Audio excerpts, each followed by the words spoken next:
आज की defence updates में आपका स्वागत है। आज हम कई अहम स्रोतों पर नजर डालेंगे। भारत की नौसेना क्षमताओं में कुछ बड़े विकास हुए हैं, नई मिसाइल टेक्नोलॉजी है, रक्षा निर्यात में भी एक कह सकते हैं कामयाबी मिली है, और हाँ, वायुसेना के भविष्य को लेकर भी एक दिलचस्प विश्लेषण है। साथ ही जाहिर है पड़ोस में क्या चल रहा है उस पर भी बात करेंगे। मकसद हमेशा की तरह इन रक्षा समाचारों से सबसे जरूरी जानकारी निकालना है। तो चलिए शुरू करते हैं। जरूर, नौसेना से ही शुरू करते हैं। देखिए, रूस से जो लीज पर अकुला क्लास परमाणु पनडुब्बी आनी थी INS चक्र 3, उसकी डिलीवरी में थोड़ी और देरी हो गई है। अच्छा, पहले भी तो देरी हुई थी इसमें? हाँ, पहले 2025 का अनुमान था, लेकिन अब ये 2028 तक मिलने की उम्मीद है। ये काफी बड़ा सौदा है, करीब $3 अरब का। लेकिन मैंने पढ़ा कि इस देरी की भरपाई के लिए रूस कुछ अपग्रेड भी कर रहा है मिसाइल को लेकर। हाँ बिल्कुल, खबरें तो यही हैं। पहले इसमें 500-600 किलोमीटर रेंज वाली 3M54K मिसाइल लगनी थी। अब शायद रूस उन्नत कैलिबर 3M14K मिसाइल देने पर राजी हो गया है। उसकी रेंज, उसकी मारक क्षमता 1500 किलोमीटर से ज्यादा बताई जा रही है। 1500 किलोमीटर, ये तो मतलब हिंद प्रशांत क्षेत्र में भारत की पनडुब्बी से जमीन पर मार करने की क्षमता को काफी बढ़ा देगा। हाँ बिल्कुल, और इसी से जुड़ी एक और बात है। रूस ने भारत को जो 6 पुरानी किलो क्लास पनडुब्बियां हैं, उन्हें अपग्रेड करने का भी प्रस्ताव दिया है। पुरानी किलो क्लास उन्हें अपग्रेड करने का? जी, और दिलचस्प बात यह है कि इन्हें भी लंबी दूरी की वही नोवेटर कैलिबर क्रूज मिसाइलों से लैस करने की बात है, वही 1500 किलोमीटर रेंज वाली। अच्छा। हाँ, और कहा जा रहा है कि ये सभी 6 टॉर्पीडो ट्यूब से लॉन्च की जा सकेंगी, जबकि भारत की जो मौजूदा किलो क्लास है उनमें सिर्फ 2 ट्यूब से ही ये संभव है। ये तो बड़ा अपग्रेड है। लेकिन सवाल ये है कि क्या ये पुरानी पीढ़ी की पनडुब्बियों को अपग्रेड करना, जो प्रोजेक्ट 75I में देरी हो रही है नई पनडुब्बियों को लेकर, क्या उसका कोई स्थायी समाधान है या ये बस एक स्टॉप गैप अरेंजमेंट है? देखिए, ये सवाल तो वाजिब है। निश्चित रूप से ये जो क्षमता का अंतर बन रहा है उसे कुछ हद तक कम करने में मदद तो करेगा, पर लंबे अवधि में तो नई पीढ़ी की पनडुब्बियां जरूरी होंगी ही। सही बात है। खैर, अब मिसाइलों और स्वदेशी तकनीक की तरफ आते हैं। अडानी डिफेंस ने DRDO की लैब DRDL को अगली पीढ़ी की एंटी रेडिएशन मिसाइल यानी NGARM टाइप 2 सौंप दी है। इसे रुद्रम 2 भी कह रहे हैं। हाँ, रुद्रम 2 एंटी रेडिएशन मिसाइल, मतलब ये दुश्मन के रडार और जो संचार सिस्टम होते हैं उनको निशाना बनाने के लिए होती है, यानी कि SEAD, suppression of enemy air defences. बिल्कुल, आधुनिक युद्ध में ये बहुत महत्वपूर्ण हो गया है, दुश्मन की हवाई सुरक्षा को दबाना, और ये मिसाइल उसी काम के लिए है। रुद्रम सीरीज का उत्पादन तो अडानी की हैदराबाद फैसिलिटी में चल ही रहा है। इसका पिछला संस्करण भी काफी सफल रहा था शायद। हाँ, रुद्रम 1 ने करीब 100 किलोमीटर रेंज में लगभग 10 मीटर के दायरे में अचूक निशाना लगाने की क्षमता दिखाई थी।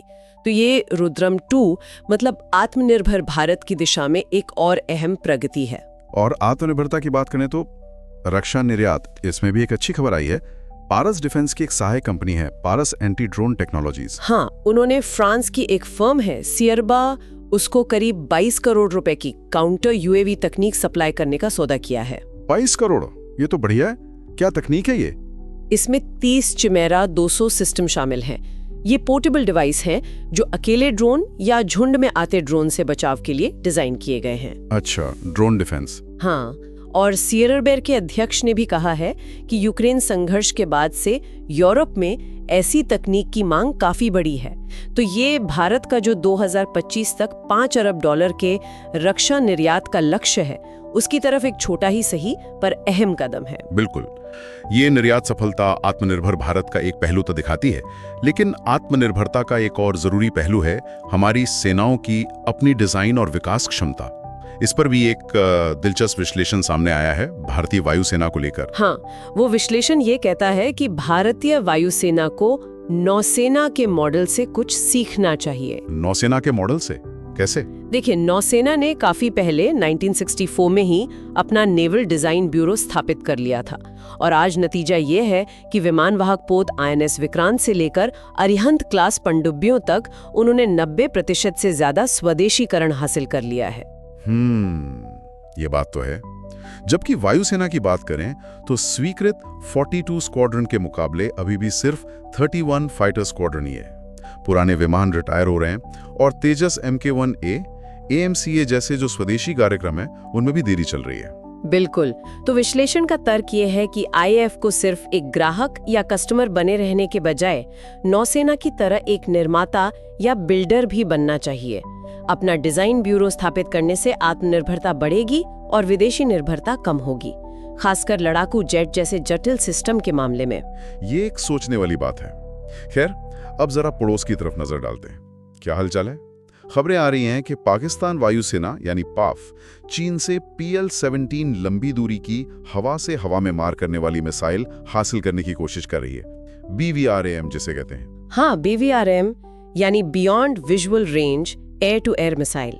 ऐसी मिसाइल जो दिखाई देने की सीमा से भी परे दुश्मन के विमानों को निशाना बना सकती है। और ये खबरें ऐसे समय में आ रही हैं जब हाल में कुछ अपुष्ट रिपोर्ट्स थीं कि भारत के S-400 सिस्टम ने पाकिस्तानी हवाई क्षेत्र के अंदर एक PAF AWACS विमान को ट्रैक किया था। जी हाँ, उन्हीं रिपोर्ट्स के बाद ये बात ज्यादा जोर पकड़ रही है। PAF शायद इस एंटी AWSC क्षमता वाली मिसाइल को अपने J-10CE फाइटर्स पर लगाना चाहता है।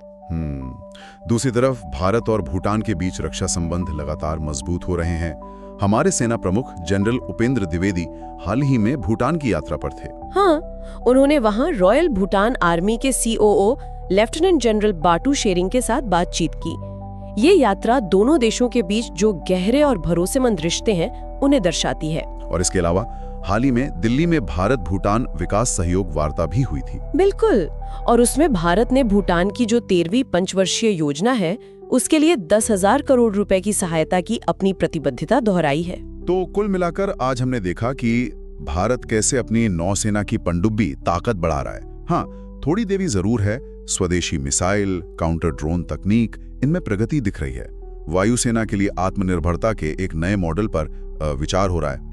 वहीं पड़ोस में देखें तो पाकिस्तान नई मिसाइल क्षमताएं देख रहा है, जबकि भूटान के साथ हमारे रिश्ते और गहरे हो रहे हैं।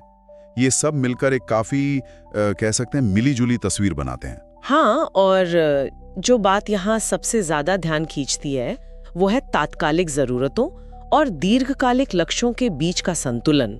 मतलब एक तरफ तो फौरी जरूरतें हैं, जैसे लीज पर ली गई या अपग्रेड की गई पनडुब्बियां या शायद विदेशी मिसाइलें, और दूसरी तरफ है रक्षा में वास्तविक आत्मनिर्भर भारत का वो बड़ा लक्ष्य, खासकर लड़ाकू जेट और उन्नत पनडुब्बियों जैसे जटिल सिस्टम के मामले में ये संतुलन साधना बहुत अहम है। बिल्कुल। वे पूर्ण स्वदेशी क्षमता के महत्वाकांक्षी लक्ष्य को कैसे संतुलित करेगा, ये वाकई सोचने वाली बात है।